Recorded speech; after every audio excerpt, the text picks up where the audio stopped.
Hi, dear student, I am Dr. Vishwajit Gayan, your chemistry teacher, assistant professor in Department of Chemistry in your college, Dr. Sudhir Chandasur Degree Engineering College. Dear student, in this emergency situation, we are continuing our classes and we are getting good response from you and we are working hard for you. So, dear student, today I want to discuss about the electrochemical cell. Now, the terms that is electrochemical cell. So, from the word that is electrochemical, so it is a two term. One is electron and another is the chemical. So, this is the one electrochemical cell is the combination of electron and chemical reaction. So if these two things happens simultaneously or occur in single system, then we can say this is a this is an electrochemical cell. Sorry student.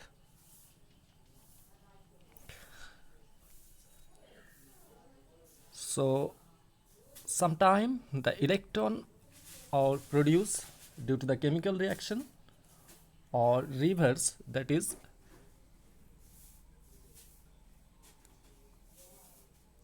some flow of electron produce some or continue some chemical reaction.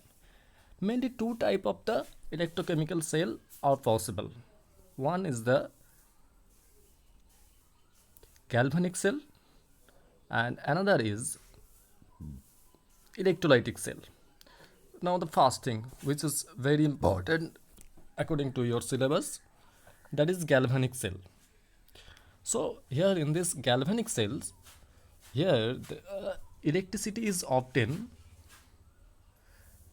by the response of the chemical reaction and especially the chemical reaction of the two half cell, and it is spontaneous process.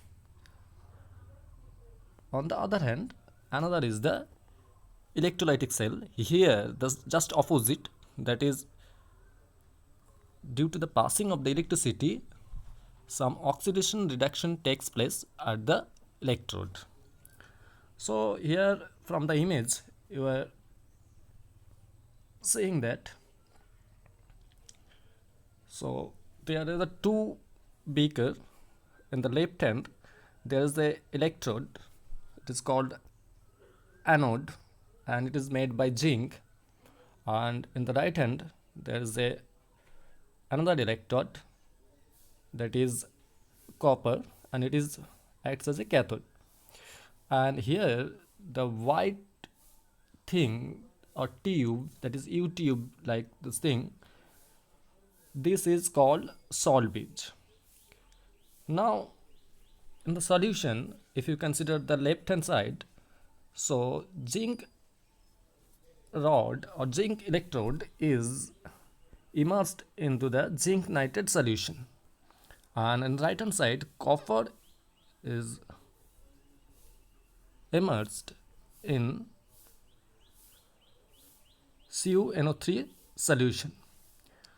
So if I see that the chemical reaction in the left hand side, zinc electrode is oxidized to the zinc 2 plus and lost 2 electron. So it is a basically oxidation process.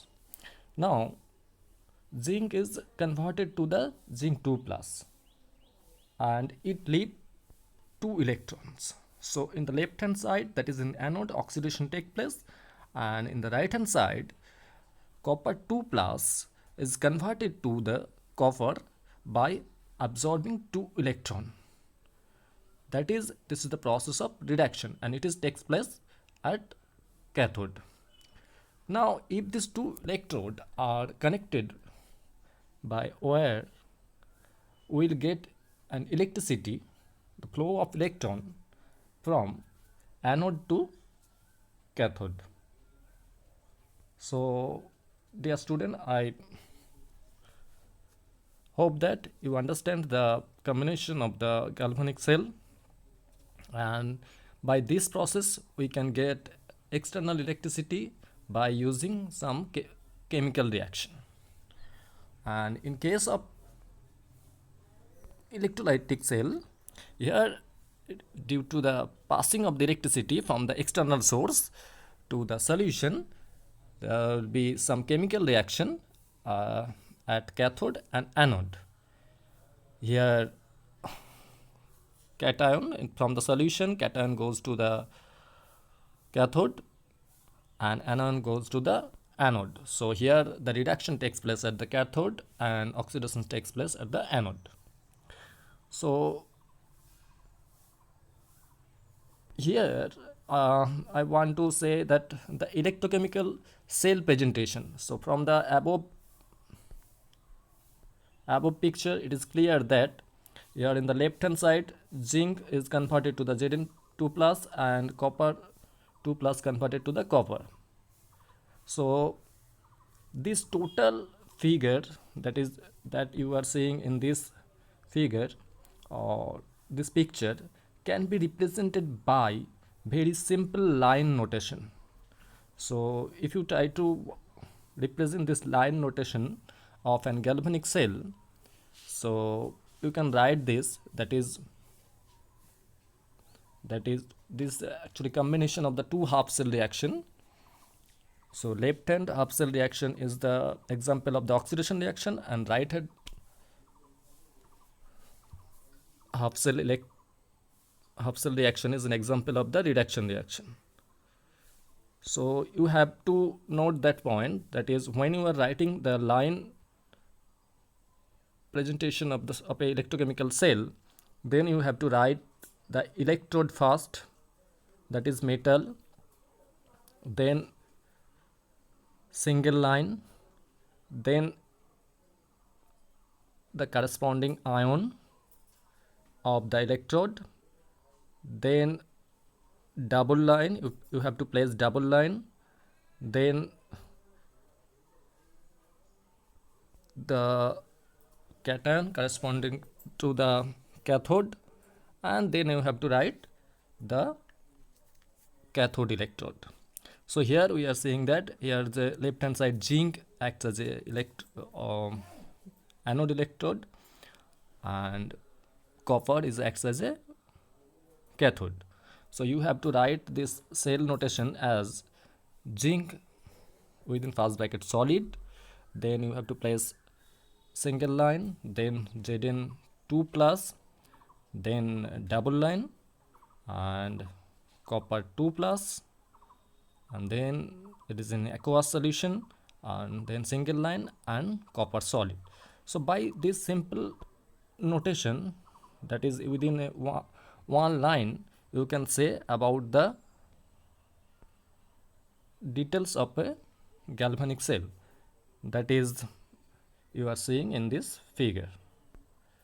So thank you dear student for your attention, and if you have any question, you have to report me, and yes, definitely you will get your answer.